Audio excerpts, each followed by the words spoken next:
Package ఏం చేసుకుంటాడు? ఆయన 10 మందికి చల్లుతున్నాడు. ఊళ్ళో ఆస్తులన్నీ అమ్ముకొని వచ్చాడు జనం కోసం. ఆయనకి ఎవరయ్యా ప్యాకేజీ ఇచ్చేది?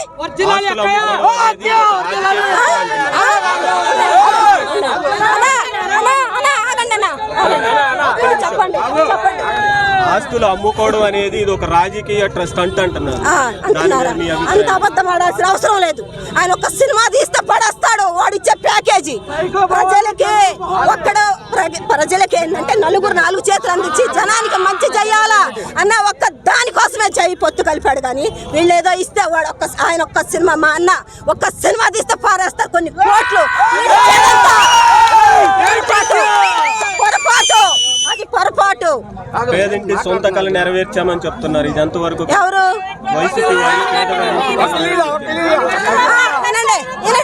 చంద్రబాబు గారు కట్టించారు, ఇప్పుడు ఈయన పంచిస్తున్నాడు. ఏనండి, నా మ్యారేజ్ అయ్యి ఆగండి చూడు తమ్ముడు, నా పెళ్ళై 33 సంవత్సరాలు. ఈ ఊర్లో నాకు సెంటు భూమి లేదు.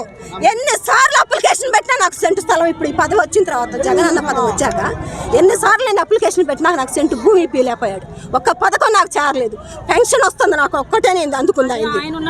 అది చంద్రబాబు నాయుడు గారు ఉన్నప్పుడు నాకు అమల్లోకి వచ్చింది. అలాంటి వాళ్ళకి సెంటు భూమి లేరా? అలాంటి వాళ్ళకి ఒక్కసారి మొన్న లాస్ట్ టైం వచ్చింది. ఒక్కసారి ఇచ్చాడు, 3 సార్లు పెడితే లాస్ట్ టైం ఒక్కసారి వచ్చింది. తినే అబద్ధం ఆడకూడదు. ఇదిగో నాకు 2 ఆడపిల్లలు ఉన్నారు. మా పిల్లలకి ఏదన్నా ఒక ఉద్యోగం ఇంటర్ చదివారంటే ఎక్కడ ఖాళీ లేదు సచివాలయంలో కానీ ఎక్కడ అంత సీటీలో మా అమ్మాయిలకి. మా బ్రదర్ పవన్ వస్తే ఏదన్నా మాలాంటి అభాగ్యులకి నాలాంటి దౌర్భాగ్యులకి ఆడదిక్కు మూగదేవుడు లేని వాళ్ళకి సహాయం చేస్తాడని మేమందరం ముందుకు వస్తున్నాం.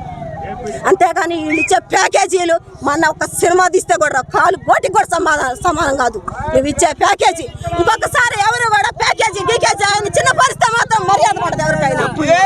పార్టీలో సీట్లు అందరికీ సమబాల్యంలో పంచలేదనే ఒక వాదన ఉంది. దాని మీద మీ అభిప్రాయం? పవన్ కళ్యాణ్ గారు పార్టీలో ఎవరికైతే సీట్లు సరిగ్గా పంచలేకపోయినాడు అన్న మాట అయితే వస్తుంది. దాని మీద మీ అభిప్రాయం? అంటే ఆయన వెంబడి తిరిగే వాళ్ళ గురించా? అలా ఏమీ లేదు. ఆయనకి ఏది చేయాలో ఏది చేయకూడదు ఆయన ఒకళ్ళ చేత చెప్పించుకునే ఆయన కాదు. ఆయనకు అన్నీ తెలుసు. ఆయన ఏది చేసినా నలుగురికి మంచి జరిగేలాగా చేస్తాడు కానీ ఒకరికి ఎవరికి అన్యాయం చేయడు. పవన్